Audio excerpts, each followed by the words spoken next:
And I just want them to see me as Mel. I don't want them to see me the title attached to me, but the person who I am. Kasi na like nagbabasa. Ayoko magbasa. So ang ginagawa ko po, like every time na may lecture, nakikinig ako, tapos tinanake note ko lang yung mga terms na binabanggit ng prof. Tapos gumagawa ko ng flashcards. Every time you fail, it is important to be sad or like to feel down. But one thing is important is how you stand up or how you carry yourself after it.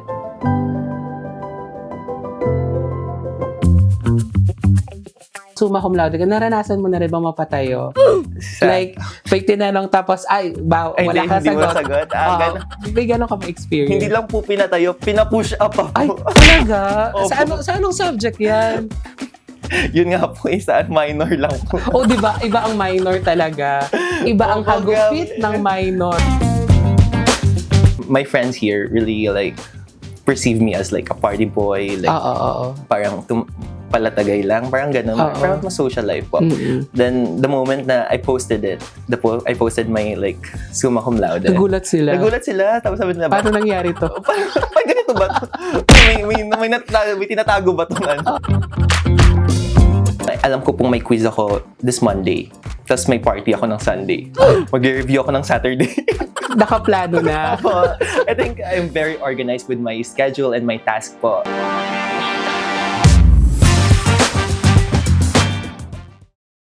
Mabuhay kay citizens! Kasama nyo ngayon Monsur Vitero at welcome sa pinakabagong episode na ating programa ng Dalay Totoong Kwento mula sa mga klanong kaido-idolo. Ito ang Kisikat, Akla ng Lodi.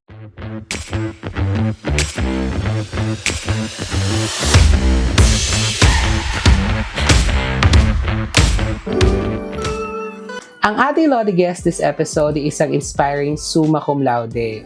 Kapag ang sipag at disiplina nagsama, tagumpay ang resulta. Mula sa pangarap hanggang sa pinakamataas na karangalan, pinatunayan niya na may bunga ang bawat sakripisyo. Isang malaking karangalan na makasama at makilala natin siya this episode. Razol, welcome to the show, Mel Dustin Chua Ote, summa cum laude ng De La Salle University, Dasmariñas. Hello sir, magandang araw po. Hello sir, thank you for having me here po. At batiin niyo muna sir ating mga viewers ngayon.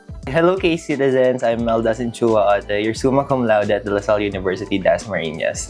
I'm very proud aklanon. Ayan. And thank you so much for making time talaga, sir, na ma-interview namin kayo. Kasi, of course, ano na rin ngayon balik school season. Yes. And siguro yung mga college, hindi ko na alam kung pati ang college, nagbalik na ba sila sa school. But definitely yung iba, they're looking for like inspiration, no? Para talagang mag-aral ng mas mabuti. So, thank you for your presence today po, sir. So, syempre, grabe, summa cum laude. And isa pa to sa mga malalaking universities ng bansa. So how does it feel po, sir, na kayo po isang summa cum laude? The moment I like received the news po, okay, syempre as a student po, parang naging conscious naman po tayo. Like, kinukumpita po natin yung grade. May knowledge naman na. I have like an idea naman po na I'm part of like one of the summa cum laudes of the school. Pero I think the most fulfilling part is that when I saw my mother saw the news, the confirmed verification po ng email. So I let her read. Tapos she shouted, tapos naiyak po siya. So I think that's the most fulfilling part. Para po sa akin, parang yun na achieve ko na po yung dream niya as a son and as a student as well. Oo, kasi parang grabe yung pride and honor na naibigay mo, 'di ba? Yes. Sa family, because this is not just your success but your family as well, no? Kasi of course may idea naman po kayo na you would be summa cum laude, no? Pero may ano pa rin po ba? Parang may mga doubts pa rin na baka mamaya wala pala. Or baka hindi summa cum laude, baka magna or cum laude. Yes po. Kasi po, the moment na like parang 2 hours after pa po akong maka-receive ng email. So, like, I saw my classmates' email na po. I mean, stories or posts about that. Tapos, nagpo-post na sila na, eto, laude po ako, ganito. Tapos, sabi ko, nag-check ako ng email ko, student, sa school email ko. Sabi ko, wala pa. Tulog muna ako. Oo. Tapos, after sleeping, pagigising ko after 2 hours, wala pa din. Ala. Tapos, sabi ko, sige, baka wala na. Okay na. Tapos, after like 30 minutes, yun, na-receive ko na po yung email. That's when, like, the moment na, okay. Nakahinga ka na ng nakahinga na maluwag. po. Nalaman ko na po. Tapos yun, dun ko din po, at the moment din naman po, binigay ko na kay mami yung email na pinabasa ko sa kanya. And she's very happy about it. So medyo balikan na po natin ang ote kasi syempre summa cum laude po kayo ngayon, no? Pero during your basic education years, talaga bang lagi po kayong stand out na estudyante? Like you would always have mga academic awards, ganyan, from elementary up to I'm high a school? consistent honor student naman po from elementary to high school po. I took STEM sa Aklan Valley High School. So, yeah. Consistent naman po. Naging leader din naman po ako sa ibang orgs, mga ganun po. So talagang ano naman na when it comes to academics, lagi naman ikaw isa sa mga nakakapasok sa mga top Yes. 10, ganyan. Sa top 10, I wouldn't say like pasok po ako. Ah, Sa Aklan Valley po last time, I graduated as like second to the last honor. So parang mga pang 31 lang po ako. ay, may Opo. ganun. And elementary. Elementary, pang top 8, mga second to the last okay. lang Pero din po. you were never parang dun sa top 3 na Hindi po. like the front ano talaga Hindi yung po sa talaga. front runners kumbaga when it comes sa mga estudyante. Hindi po. Pero isa din sa mga standout. Let's say ganun Oh, po. pero nung sabi nga daw nila ang tunay daw na laban ay college, Yes, no? I Oo. think, yeah. So nung graduate na po kayo ng senior high school and ayun nga kumbaga sa Dasmariñas po kayo nag-school na De La Salle. Was it a personal decision na di na dito sa Aklan? Yeah. At saka DLSU, di yung pipiliin mo na Yeah, school? I think my mom let me choose school before, like, syempre it's pandemic. Tapos madami din namang nag-apply, naghahanap ng mga students. So, like, yeah, they let me choose and they give me the free will to choose what school. And one factor din naman po na kinonsider ko is travel. So, may house naman po kami near doon, like sa De La Salle DLSUD. So, yeah. Kaya yun po, I don't like traveling a lot po kasi. So, yung travel time ko lang din po kasi like 5 to 10 minutes, or 10 to 15 minutes lang po. And then your program ay Bachelor of Science in Computer Science? Ano po ba? Specialization in intelligent systems. Ay, okay. So, ayun din yung personal mo talaga na choice. Like, bata pa lang ba? Of Ito na course. yung parang gusto mo na parang magiging course, kunyari, sa college. During high school po, kasi we have like a subject of robotics po. So, parang may nag-ignite sa akin ng passion doon na I want to study robots. I want to study what the science behind computers or how computers work.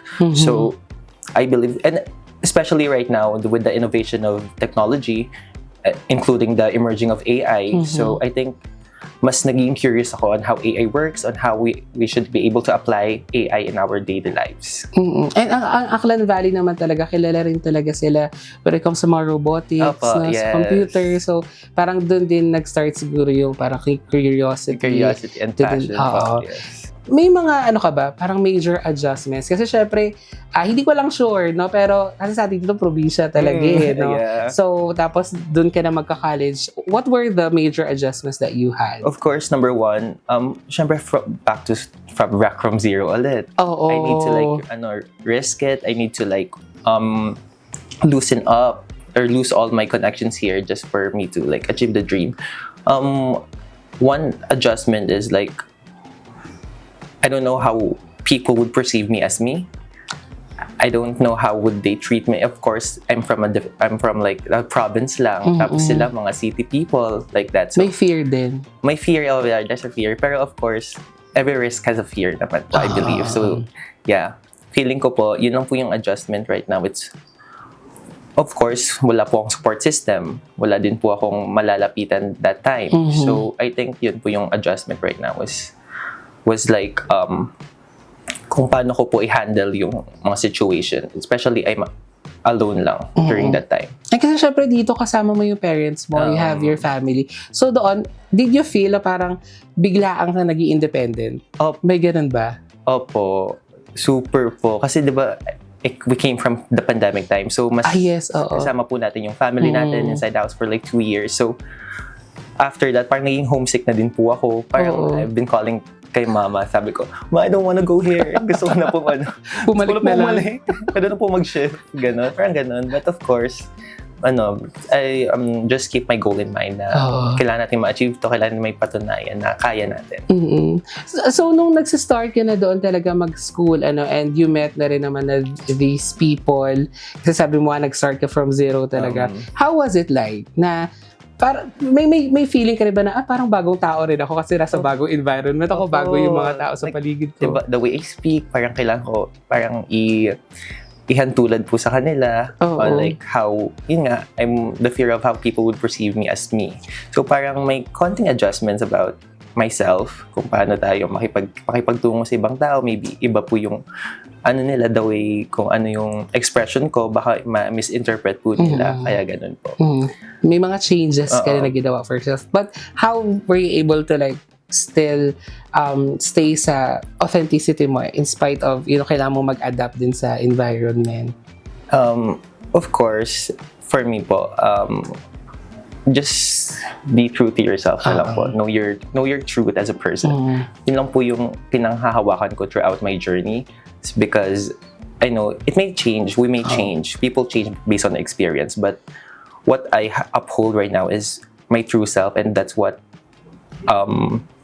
yun po yung dinadala ko palagi sa sarili ko, yung katotohanan bilang ako. So, kamusta ang buhay estudyante naman doon? Like sa DLSU, Dasmariñas, no? Kasi, syempre, summa cum laude. Kasi ang iniisip agad namin, ay parang hindi na siya siguro nagpa-party, wala na siyang, time makipag-body. Parang doon na lang siya sa books, reading, and everything.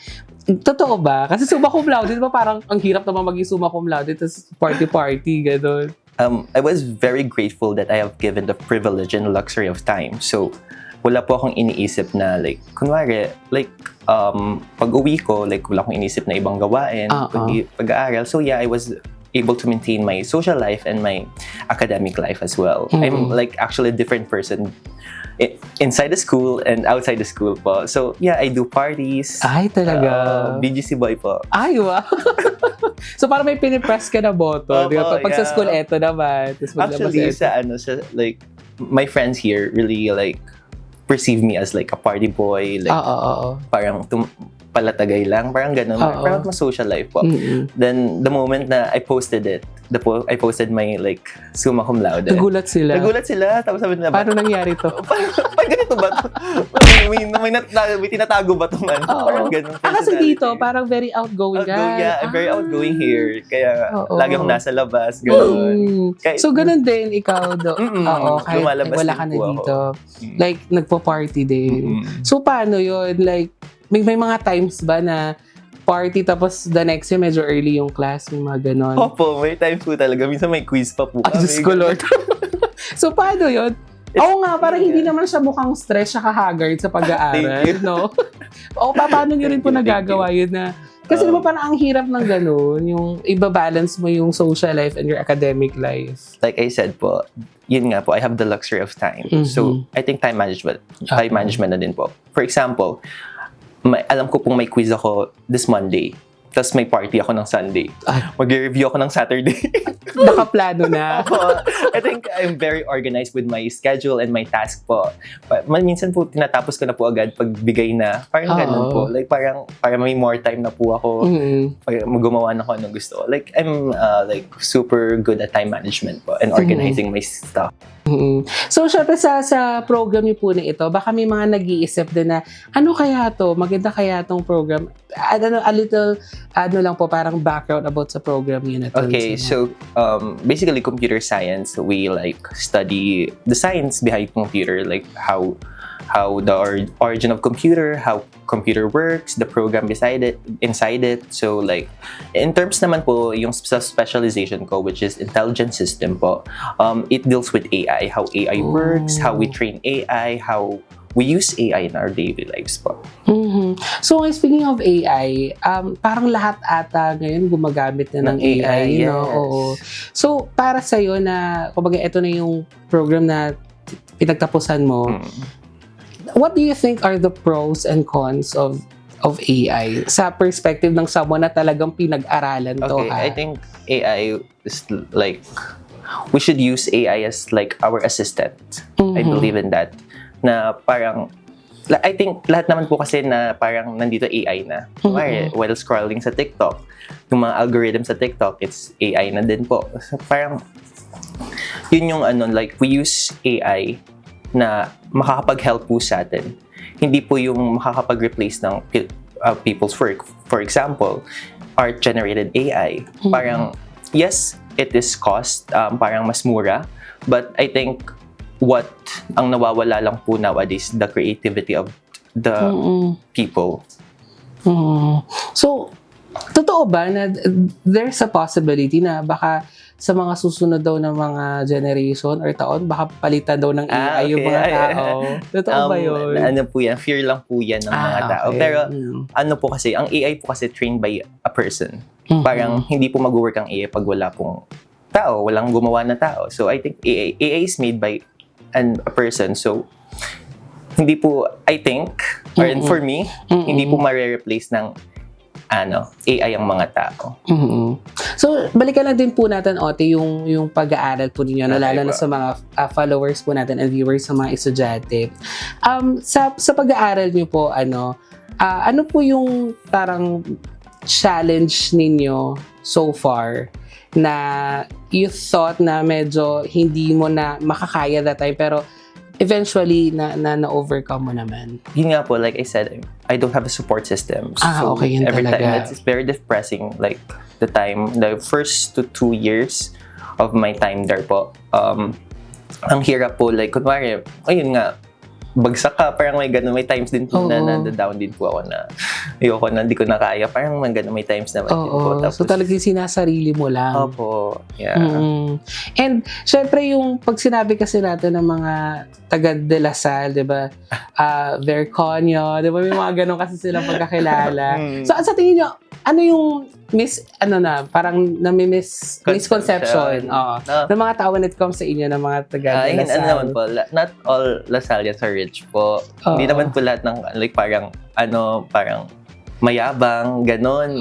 Yun yung na-perceive ng mga other people pag sinasabing Lasallian. But no, may subject po kami na tinuturuan po kami how to live a Lasallian life. Ay, paano Ganun ba yung Lasallian po. life na tinatawag din? Yeah, okay. Parang you know how to be humble, of course. Okay. Kasi ang Lasal po, it is like established for the poor. It is labeled as school for the poor. So, si St. John Baptist de La Salle, ang mission niya po is pag-aralin po ang mga mahihirap na tao. So, may mga scholars kayo? Yes, may mga scholars po.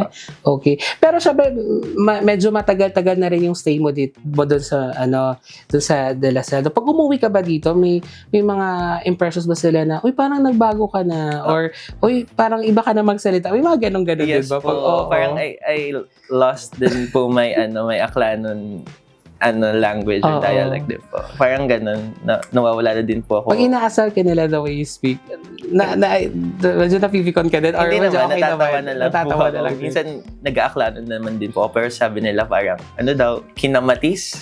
Medyo hindi na ganun ka fluent. Opo.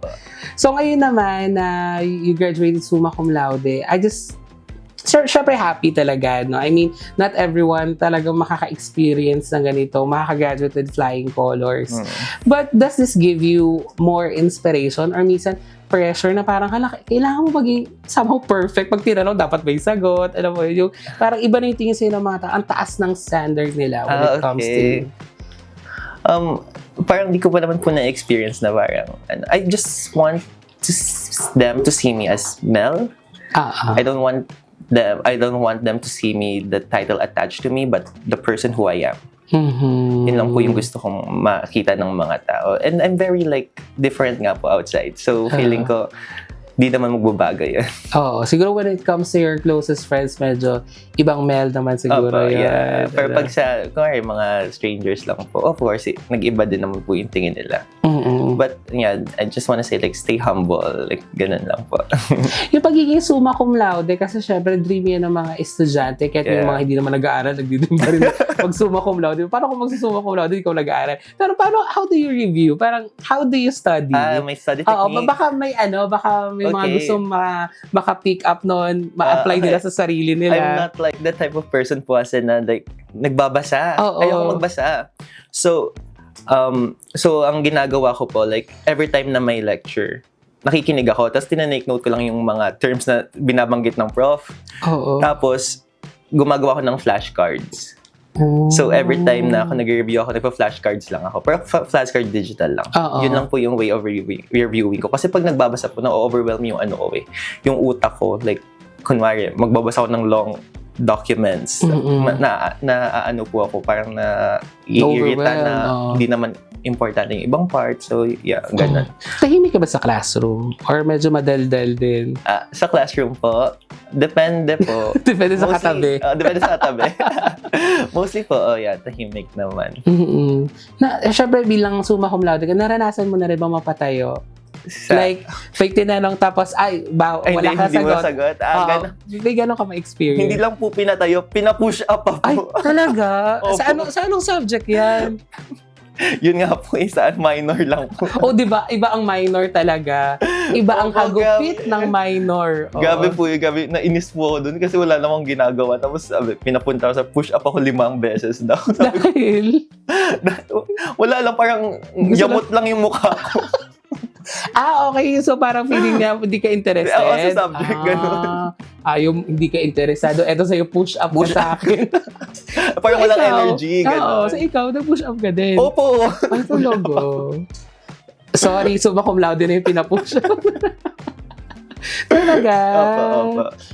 Or ano din, may na-experience mo na ba yung may mga failed ka din na mga, may gano'n ka din? Di ba, one time nga po, minsan, di ba, like I said, nagpo-party ako paggabi, tapos may quiz umaga. Yun. Tapos, yun, nag-fail po ako. Minor din to? Hindi, major. Ay, major. Parang ano naman po sa akin, like parang, if I failed once, kunwari, nag-failed ako, kinocompute ko po kasi yan eh. Kunwari, kung failed ako ngayong quiz, dapat next quiz perfect na ako. Parang ganun po. May ganun po akong mindset. At pina-perfect ko po talaga. Ay, sana all nakokontrol, no?